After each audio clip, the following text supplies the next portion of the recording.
नमस्कार दोस्तों, आप सभी का स्वागत है आप ही के चैनल नानी माँ की कहानियों में। दोस्तों, आज एक कहानी सुनाऊंगी आप सभी को। बहुत ही अच्छी कहानी है। कहानी का शीर्षक है सिंड्रेला। बहुत समय पहले की बात है। किसी नगर में एक लड़की रहती थी। वह बहुत सीधी सादी और भोली थी। उसका नाम था सिंड्रेला। सिंड्रेला बहुत ही खूबसूरत थी। बचपन में ही उसकी माँ उसे छोड़कर मर गई थी। उसी वजह से वह हर समय दुखी रहती थी।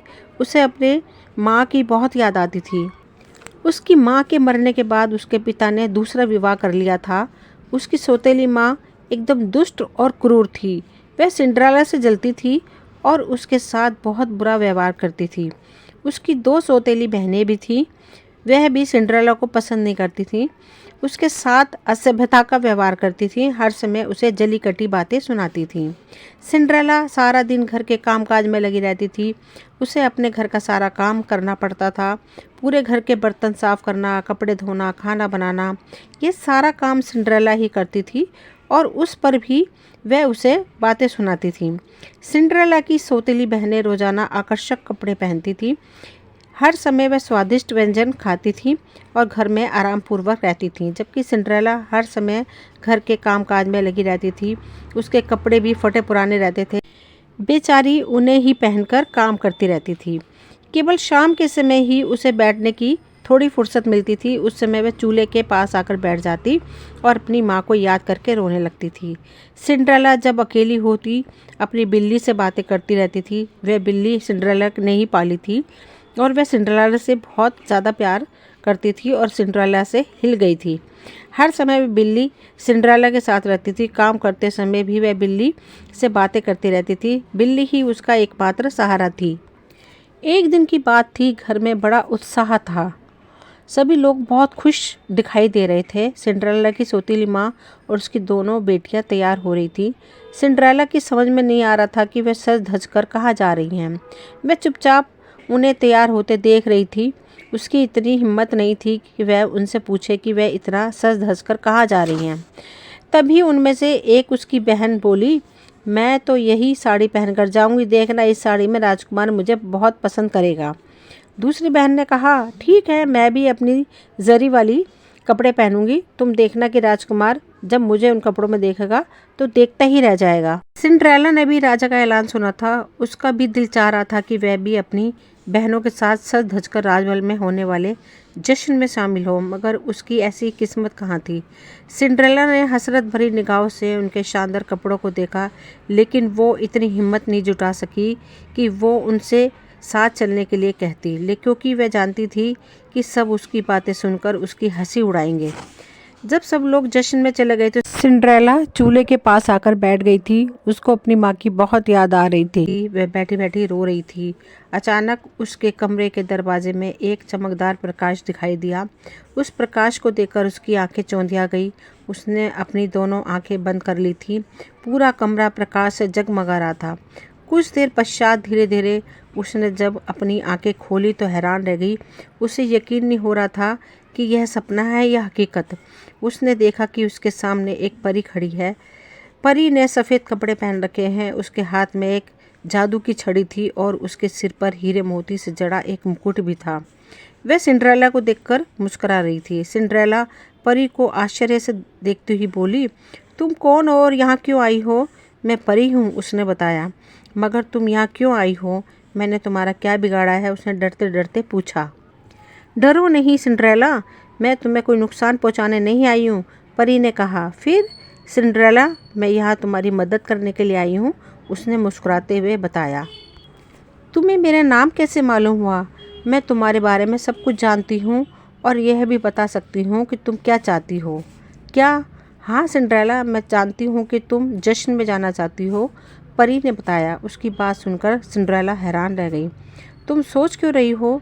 तुम वहाँ जा सकती हो सिंड्रेला, उसने मुस्कुराते हुए कहा। सिंड्रेला ने कहा, लेकिन मेरे कपड़े तो गंदे हैं, इस तरह मैं वहाँ कैसे जा सकती हूँ?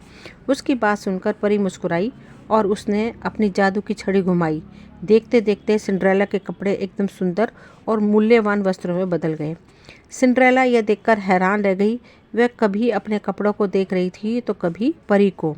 फिर परी ने अपने कपड़ों में लगी जेब से एक जोड़ी चप्पलें निकालकर सिंड्रेला की ओर बढ़ाई। वह चप्पल हीरे जवाहरात से जड़ी हुई थी। सिंड्रेला ने वह चप्पल पहन ली। अब तुम्हारे लिए एक गाड़ी की ज़रूरत है। तुम्हारी जैसी सुंदर लड़की के लिए गाड़ी होना आवश्यक है, क्योंकि तुम वहाँ पैदल नहीं जा सकती। सिंड्रेला हैरानी से उसकी बातें सुनती रही। परी ने कहा, क्या तुम्हारे घर में कोई कद्दू पड़ा है? हाँ, इतना कहकर वह किचन की तरफ बढ़ गई और वहाँ से कद्दू लेकर आ गई। फिर परी ने बिल्ली से कहा, आओ तुम जाकर 7 चूहे लेकर आओ। बिल्ली 7 चूहे पकड़कर वहाँ ले आई। परी ने अपनी जादू की छड़ी से उस कद्दू को एक शानदार गाड़ी में बदल दिया। फिर उन 6 चूहों को सफ़ेद घोड़े बनाकर गाड़ी में लगा दिया। 7वें चूहे को उसने गाड़ीवान में बदल दिया। सिंड्रेला उस समय बड़ी सुंदर लग रही थी।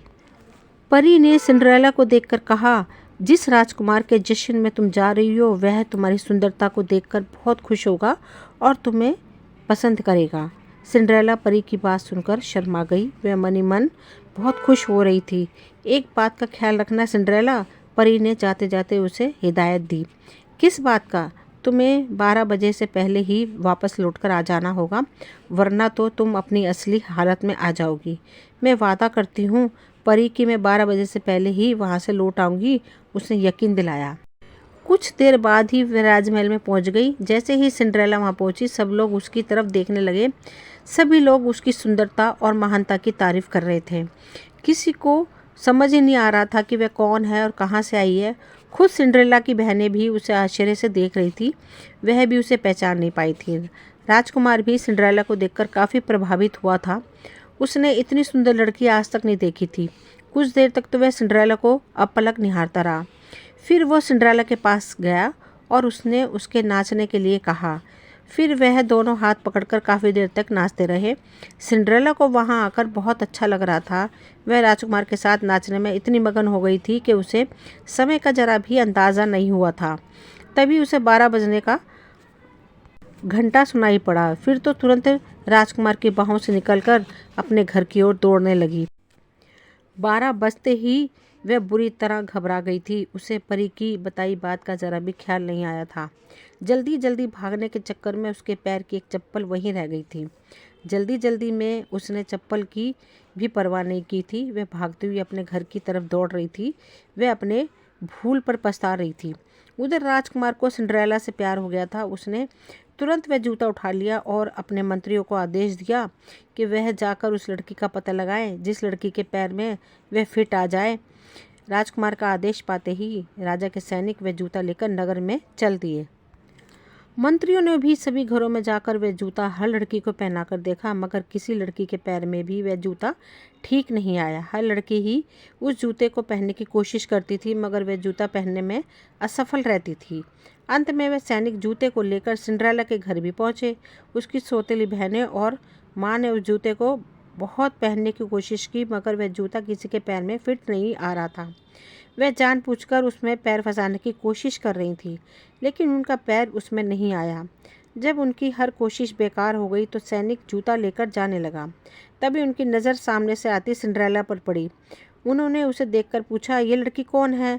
अरे ये तो हमारे घर की नौकरानी है, हमारे घर का कामकाज करती है, उन्होंने बताया। उन्होंने कहा, इस लड़की को भी जूता पहनाकर देख लेते हैं, शायद ठीक आ जाए। यह सुनते ही सिंड्रेला की सौतेली माँ और बहनें घबरा गईं और बोली, नहीं नहीं, इसे जूता मत पहनाना, ये भला राजकुमार के लायक कहाँ है। ये राजा का आदेश है और हम उसका पालन करने यहाँ आए हैं, उन्होंने कहा। फिर उसके बाद सैनिकों ने वह जूता सिंड्रेला को पहनाने के लिए दिया। सिंड्रेला ने जैसे ही उस जूते में अपना पैर डाला तो वह उसके पैर में फिट आ गया। यह देखकर उसकी माँ और सौतेली बहनें जल गईं। सिंड्रेला की माँ और बहनों को सिंड्रेला पर बहुत ही गुस्सा आ रहा था। इस समय सिंड्रेला ने अपनी दूसरी चप्पल भी निकालकर अपने दूसरे पाँव में पहन ली। उसी समय कमरे में प्रकाश फैलने लगा और पूरा कमरा प्रकाश में जगमगाने लगा। तभी वहाँ वह परी प्रकट हुई। उसने सिंड्रेला के सामने अपनी जादुई छड़ी घुमाई तो उसके फटे पुराने वस्त्र शानदार कपड़ों में बदल गए। सिंड्रेला एकदम सुंदर और आकर्षक दिखाई देने लगी। उसकी सौतेली माँ और दोनों बहनें आश्चर्य से उसे देख रही थी। उन्हें अपनी आंखों पे विश्वास नहीं हो रहा था। राजा के सैनिक सिंड्रेला को अपने साथ राजकुमार के पास राजमहल में ले गए। उधर राजकुमार राजमहल में उसका बेचैनी से इंतजार कर रहा था। सिंड्रेला को देखकर वह बहुत खुश हुआ। उसे अपनी आंखों पे विश्वास नहीं हो रहा था। फिर राजा ने राजकुमार और सिंड्रेला का बड़ी धूमधाम से विवाह कराया। उसके बाद राजकुमार और सिंड्रेला आराम से अपने जीवन व्यतीत करने लगे। शिक्षा हमें दोस्तों इस कहानी से ये मिलती है कि सिंड्रेला एक सीधी सादी भोली भाली लड़की थी।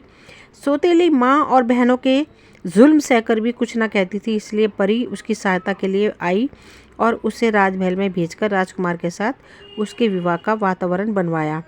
अपने ईर्ष्यालु स्वभाव के कारण सिंड्रेला की सौतेली माँ को कुछ नहीं मिला। इसलिए प्यारे बच्चों, अगर तुम में से कोई ईर्ष्या करे तो परवाह मत करो, ईर्ष्यालु खुद दुखी रहेगा। नेक बच्चों की मदद करने के लिए ईश्वर खुद ही तरक्की के रास्ते पैदा कर देते हैं, जैसे सिंड्रेला के साथ हुआ। प्यारे बच्चों, ये कहानी यहीं तक थी। मुझे उम्मीद है आप सभी को पसंद आई होगी।